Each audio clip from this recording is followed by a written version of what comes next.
Fala galera, tudo bem com vocês? Está começando aqui a nossa série de entrevistas, na verdade de bate-papo aqui para o nosso canal. Quero agradecer a você que está aí nos assistindo, se inscreva, comente, compartilhe o nosso vídeo. E hoje nós vamos conversar com um ícone aqui da cidade, um cara que é bastante conhecido, e a gente vai estar batendo papo com ele aqui. Estamos conversando aqui com ele, nosso amigo Josenaide. A gente vai estar conversando hoje com ele aqui, ele vai contar um pouco da sua história. Josenaide, nome de batismo, como é que é seu nome mesmo de batismo, Zenaide? Olhando para a nossa câmera ali. Josenaide Alves do Nascimento. Josenaide Alves do Nascimento. Josenaide, você é natural de onde? Povoado Lopes. Povoado Lopes, no município aqui de Tomar Gira, é um povoado aqui da região, o pessoal conhece bastante. Josenaide que é natural do Povoado Lopes. Josenaide foi nascido e criado nesse local mesmo? Foi sim. Nascido e criado lá. E conta um pouco da sua história, na sua infância. Quantos irmãos, seus pais, como é que era a vida na roça naquele tempo, até você chegar ao tempo de hoje, né? Na roça era coisa boa, tava. Nós trabalhava, meu pai trabalhava na rede ferroviária, trabalhei na ferrovia há 20 anos. 20 anos. E depois, seu pai? Depois dos 20, meu pai não sei quantos anos trabalhou. E depois dos 20 anos eu me aposentei. Hoje estou aposentado da rede ferroviária. Certo. Você tinha contado pra gente que como é que foi sua infância, uma vida difícil, seu pai sempre teve terras, como o pessoal mora na roça, no campo, o pessoal gosta muito de criar animais, né? Seu pai tinha gado? Tinha, nós morávamos lá no Povoado Lopes e o velho tinha um terreno, criava um gadinho. Eu nunca trabalhei para ninguém lá fora, eu trabalho só pra gente na roça mesmo, mas eu nunca ganhei R$1 em roça de ninguém. Graças a Deus teve Graças a Deus. Teve uma vida bem sucedida, né, digamos. Mas e assim, qual idade você saiu de lá do Povoado Lopes? Quando eu saí do Povoado Lopes, fui para São Paulo, eu tinha 16 anos de idade. Quando minha mãe morreu afogada no Rio Real, mais uma neta. E eu fui para São Paulo com 16 anos de idade. Passei lá. E seu pai ficou aqui? Meu pai tinha morrido. Então, na verdade, sua mãe faleceu. E aí você continuou morando. Você foi para São Paulo. Fui para São Mas Paulo. só que você foi para São Paulo depois que seu pai veio a óbito também. Foi. Aí, de quanto tempo assim sua mãe faleceu? Passou quanto tempo seu pai para poder vir a óbito? Meu pai passou por mais de uns 5 anos. 5 anos posteriormente, aí seu pai faleceu também. Foi. E aí, com isso tudo, aí você decidiu ir para São Paulo. Fui para São Paulo, trabalhei lá um bocado de tempo, arrumei o dinheiro. E lá em São Paulo você chegou a trabalhar em quê? Eu trabalhei numa fábrica de plástico, na Kelso. Kelso? Kelso. Fábrica de plástico. Mas isso foi depois que você começou a trabalhar na ferrovia? Não, isso foi antes, na verdade, porque depois você se aposentou. Foi. Enfim, você foi para São Paulo, Quando eu vim de São Paulo, aí eu arrumei emprego na rede ferroviária. Aí já vim de São Paulo lá para cá para trabalhar. Para trabalhar já com essa proposta de trabalho na rede ferroviária. Trabalhei 20 anos na rede e depois dos 20 anos me aposentei. Como é que era Tomar Gira naquela época em relação a essa estação ali? Já funcionava? Essa ferrovia que ela passa por aqui, era transporte de quê? De cargas? De carga, pessoas? passava o trem o horário, o trem de passageiro, trem de carga, passava tudo aí, essas linhas aí. Passageiro também? Passageiro. Dia de quarta e sábado, o trem de passageiro passava, tinha um ponto no Povoado Lopes e a estação aí, de Tomar Gira. Fazia embarque, eu ainda alcancei o povo finado vinha 2, 3 vagões de trem só para embarcar os porcos. De porcos? Os porcos, para viajar para Salvador. Então o trem ele funcionava aí para passageiros, cargas e cargas vivas também. Animais também. Carregava boi e tudo. E qual era a sua função na rede ferroviária? O trabalho que você exercia lá era maquinista ou era Não, trabalho braçal? Braçal. Trocando aqueles dormentes? Tocando dormente, tocando no trilho. Só é que o meu tempo que eu trabalhava na rede ferroviária, eu fui uma pessoa muito inteligente. E o serviço braçal pesado, eu nunca trabalhei. Os feitores, sempre os mestres de linha me davam 10, 15, 20 homens para eu trabalhar, pegar a linha, nivelar a linha para os trem passar. Na verdade, você ficava como Como um feitor. Como um feitor, é. Na verdade, hoje é como se fosse um gerente, né?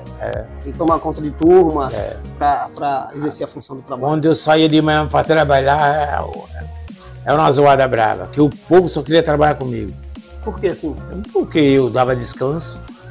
Você era o tipo daquele dono de turma que realmente tratava as pessoas bem? E os feitores, pegar quem trabalhava mais o feitor, trabalhava até 4 horas. Dia da gente montar o trolho para vir embora para a sede. O feitores ainda estava socando linha. E quem trabalhava comigo, trabalhava até 1 hora, 2 horas da tarde, eu encerrava. Nós ia para a noite, bater dominó. E aí o povo só queria trabalhar comigo. Mas o seu superior não chegava a reclamar com você porque se dava essas regalias para o pessoal que você tomava conta, não? Não, nunca me reclamaram, nunca me reclamaram. Porque, na verdade é um trabalho mais... O problema é que se eu trabalhasse com 10 homens, eu tinha que dar 200 metros de linha nivelada. Aí tinha uma meta. Era. Você tem que atingir essa meta aqui diária. Depois disso... Aí eu pegava 200 metros de linha, botava o macaco, levantava aquelas curvas que estava arriada. Aí, depois que eu pegava os 200 metros, eu dizia, olha, é por conta do dia. Terminou, lá vai pra noite. Aí os caras, pau. Aí quando era 1 hora, tinha dia que a gente ia almoçar, não voltava mais para trabalhar. Eles já tinham terminado. Era por isso que você era bem querido entre os funcionários ali. Eu tive sempre esse privilégio. Mas enfim, você foi trabalhar na Leste, aí trabalhou 20 anos, mas... Quando você voltou de São Paulo, você já era casado? Como é que era a sua vida? Não, eu era solteiro. Antes de ir para São Paulo, você era solteiro? Solteiro. Lá, foi para São Paulo, não chegou a relacionamento nenhum lá? Não. Foi para trabalho mesmo, o foco era trabalho. E quando retornou, trabalhando também aqui? Eu casei depois que o meu emprego aqui, foi que eu casei. E como é que foi? Você chegou aqui, conheceu alguém? Conte pra gente aí como é que foi essa história. Que faz parte, né? A gente está contando um pouco da história do... Gente, esse aqui é Josenade, conhecido como Zenade aqui na cidade de Tomar de Iru. Um cara bastante conhecido. Depois a gente vai falar que ele é ex-vereador por 2 mandatos, não é isso?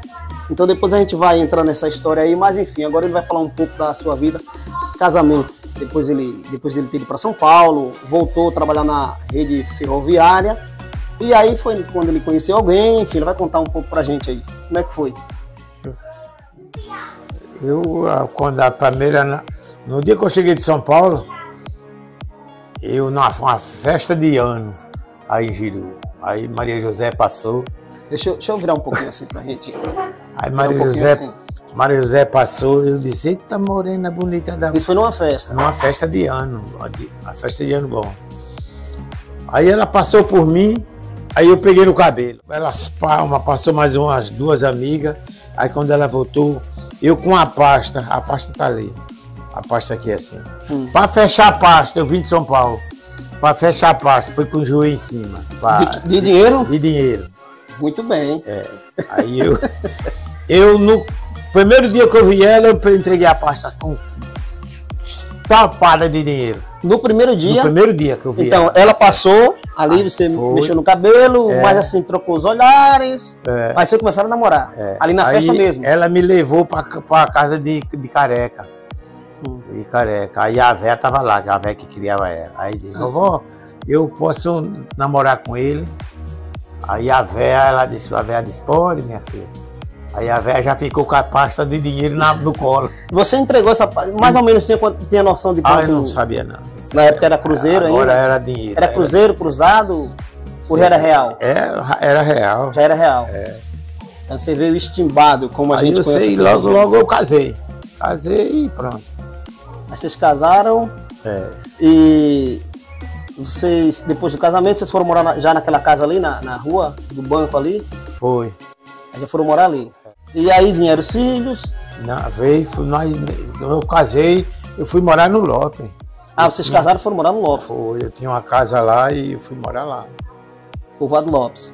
Povoado Lopes. Certo. Aí de lá, como é que vocês vieram, migraram pra rua? Aí viemos pra aí, aluguei uma casa aí e vim embora pra aí. Quantos filhos, com esse casamento você construiu quantos filhos? 10. 10 filhos. Estão todos aí, cada um já com sua vida constituída. 10 filhos. 10 filhos. Tinha TV em casa não, né? É? Não tinha TV em casa. Agora vamos, em relação, quando você conheceu, foi sua namorada, aí vocês chegaram a casar, que foi a Maria José, e aí você conta a história que você, na época, você conheceu a Cristo. Agora vamos entrar um pouco nessa parte aí. Como foi que você conheceu Jesus na sua vida? Você foi cristão por muitos anos, tem algumas histórias que você conta pra gente. Como é que foi que começou sua relação com a igreja? Como é que você, quem foi que te apresentou Jesus, que pregou para você, evangelizou a você conhecer o caminho de Jesus? Eu fui o tempo mais feliz da minha vida, foi quando eu era evangélico. Mas quem foi que te apresentou? Quem foi que pregou para você? Quem me apresentou foi essa irmã Sônia lá de Cabaceira. Ela fez o apelo para mim, eu aceitei a Jesus. Essa irmã Sônia que você menciona, eu estou contando aqui porque a gente já tinha comentado aqui nos bastidores, comentando sobre essa irmã Sônia, que é uma mulher que é de uma outra cidade chamada Cabaceiras, que tem um conhecimento com Maria José. Essa mulher tinha amizade com Maria José e veio para a residência de vocês. Aí a irmã Sônia veio de Cabaceiras. Ela fez o apelo para você, falou de Jesus. Fez o apelo e aí você... Jesus. E graças a Deus foi o tempo feliz que eu passei quando eu estava com Jesus. Hoje o mundo só tem miséria para oferecer a gente. E com Jesus eu tinha tudo na minha vida. Tudo que eu era uma pessoa evangélica, que eu gostava muito de orar. Eu orava a noite toda, me levantava 9, 10 da noite e ia até 4, 5 da manhã, orando a Deus. E Deus me dava tudo que eu precisava. E hoje eu me afastei da igreja e não consigo mais orar nem 2 minutos. Mas eu espero em Deus que eu vou realizar meu casamento. E o homem antes que vive no pecado, ele foge da presença de Deus. Hoje eu não consigo ir mais nunca, depois que eu estou no mundo, sentir a presença de Deus na minha vida. Mas eu vou voltar a fazer meu casamento. E se Deus quiser, Deus vai me dar todo o poder ainda nas minhas mãos. É só o que eu desejo. Você me relatando em relação a quando você teve a sua primeira experiência com Deus, a primeira vez que Deus te usou para você fazer algo de benefício na vida de alguém. Como é que foi isso? É que o rapaz, uma cobra mordeu ele e Deus nunca tinha me usado a primeira vez. O rapaz, a perna encolhida, andava com 2 muletas dentro de casa. E na primeira vez que Deus me usa, no dia de sábado, eu orei. Quando eu abri a Bíblia no Salmo 42, as minhas lágrimas desciam por todo lado. E eu profetizei na hora. Eu disse que Jesus manda te dizer, meu filho, que a partir da manhã você não anda mais com muleta. E no outro dia o rapaz jogou a muleta no mato e saiu na casa de todos que eram parentes, caminhando com suas próprias pernas. Foi essa a riqueza que Deus me deu. E eu enterrei durante esse tempo que eu me afastei. Hoje eu não consigo orar por ninguém, modo pecado. Mas, como você relatou, né, você vai se consertar, enfim, vai voltar para Cristo. Então quer dizer que você era pregador do Evangelho? Pregador do Evangelho. Nas igrejas. As igrejas. Você contando pra gente, relatando que era membro da Assembleia de Deus. Da Assembleia de Deus. Pastor, para todo lugar que a gente ia, o pastor, se era para orar, botava eu. Se era para pregar a palavra de Deus, era eu. E eu era uma pessoa abençoada por Deus. E hoje eu não consigo. Modo pecado, hoje eu não consigo fazer mais nada. Enfim, Você conta pra gente que depois que você voltou de São Paulo, que aconteceu tudo isso, casou, você chegou a voltar para São Paulo depois. Mas eu saí daqui para lá que eu não tinha condições. Aí eu falei, nesse tempo eu trabalhava para o deputado Wilson em Itabaianinha. Eu tinha muito conhecimento com ele. Isso você já tinha se afastado da igreja, né? Já. Aí falei com ele, aí que eu ia casar uma filha em São Paulo, ele me deu 4 passagens de avião, deu para eu ir e voltar. E ainda me deu um cheque de R$300 naquele tempo, para se o dinheiro acabasse, era para ligar para ele que ele mandava mais. Aí eu me esqueci, que eu tinha pouco entendimento na obra de Deus. Eu sempre dizia que fui para São Paulo, na minha pregação que eu fazia nas igrejas, eu dizia que foi o político que me ajudou. Aí quando eu cheguei em São Paulo, na igreja, em Guarulhos, mais de 2.000 pessoas dentro de uma igreja, e o pastor disse, aqui tem um irmão do estado de Sergipe, não te conheço, nunca te vi. Onde você estiver, levante para você receber o que Deus manda te dizer. Aí eu levantei o braço, aí o pastor de lá disse, não, levante. Aí eu levantei. Aí Deus falando comigo, por que você deixou de orar às madrugadas? Por que você deixou de me louvar? Por que você deixou de orar pelos enfermos? Aí eu dei para chorar dentro da igreja. E Deus ainda falou para mim, te chamei tu para minha obra e tu me pede para ser político. A tua cadeira está garantida, eu vou fazer uma prova de ti. E a prova que Deus mandou e eu não passei. E vim-me embora de São Paulo para cá sabendo que eu ganhava a política, como ganhei. Agora a gente vai comentar sobre em relação ao político Josenay. A gente vai entrar agora nesse assunto da política. Como é que despertou a política em você? Qual foi o dia, tipo assim, você acordou, o dia disse assim, hoje você é um político. Como é que chegou a política para você? Através de alguém? Foi alguém que te influenciou? Como é que foi isso? Porque eu fui uma pessoa que, antes de ser político, o meu era fazer o bem, não olhar quem. E eu tinha aquela vontade de ajudar a quem não tem. Entrei na política, ganhei a política. Fiz de tudo, acabei tudo que eu tinha. Se eu não entro em política, eu era um homem rico dentro de Tomajiru. Mas entrei na política, acabei tudo que eu tinha na política. Mas peraí, só pra gente voltar um pouquinho aqui a fita. Quem foi que te apresentou a política? Alguém? Você começou a fazer o bem para as pessoas, disse assim, olha, eu vou tentar ser vereador. Foi assim que começou? Foi, sim. Em que ano foi isso?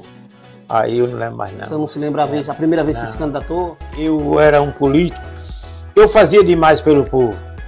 Se eu ia na casa de um pobre, se ele morava numa casa sem piso, na terra pura, sem rebocar, eu entrava dentro da casa dele e eu levava pedreiro, cimento, areia, deixava a casa entregava a casa pronta. E um vereador não pode fazer isso. E eu fazia isso. Nos meus 8 anos de mandato, depois vereador, fui vereador em 8 anos. Mas foi consequente, 4 anos, você se elegeu, tentou a reeleição, ganhou novamente? Ganhei novamente. Ganhei 2 e perdi 2. Você ganhou 2 eleições e aí perdi 2. Tentou a 3ª vez, aí não teve resultado positivo. Não. Tentou a 4ª vez. Perdi de novo. Perdeu de novo. Chegou a tentar alguma outra vez? Não. Eu sei que eu só fazia o bem. Tinha uma pessoa doente, eu fazia fila pro mercadinho, fazia feira, para ele passar um mês com mais a família, como a que eu tenho testemunha. Um homem ali que um carro de boi passou por cima dele, carregado de mandioca. Quebrou 6 costelas dele. Eu passei uns 5 meses ou mais dando a feira dele. Eu fazia a feira de mês. E ele contaminando nos bairros, bebendo cachaça. Que eu fazia a feira para ele. Ele passava com 12 fios. Ele passava o mês e não comia a feira toda que eu mandava. Eu levava. Então você era um cara que sempre sempre quis fazer o bem para as pessoas. Eu só fazia o bem. E aí encerrou a carreira política. Aí encerrei a carreira política, hoje, graças a Deus, naquele tempo eu ganhava, nem 2.000 ganhava. Meio de eu pagar 1.500 na farmácia de remédio. Que era o salário do vereador. Era, eu dava o povo. Já era um dinheiro. Daí a finada Nilda, hoje que ela já morreu, mas tá aí gracinha. Muitas e muitas vezes eu chegava no fim de mês, pagava 1.500 conto de remédio. E quem voltava em mim não comprava remédio que eu não deixava. Eu chegava numa feira, era aquele redor de gente atrás de mim para eu dar remédio, e eu dava remédio. Como tá a sua vida hoje? Como é que você vive hoje? Hoje eu vivo minha vida normal, minha vida Trabalha boa. muito no Trabalho, campo, não, eu trabalho não, hoje eu não trabalho mais não. Que eu não aguento. Como ele falou, né, gente, no decorrer da entrevista, hoje ele está aposentado, né, da Leste, da rede ferroviária. Então hoje ele vive uma vida tranquila. Chegou um tempo a morar na rua, quer dizer, não na rua, mas na cidade, né, porque hoje ele mora no rancho. Então pronto, pessoal, tá aí um pouquinho da história do nosso amigo Zenardi. E em breve a gente vai voltar para a gente contar um pouco mais a história dele. Valeu, um abraço para você, encerrando por aqui. Até mais.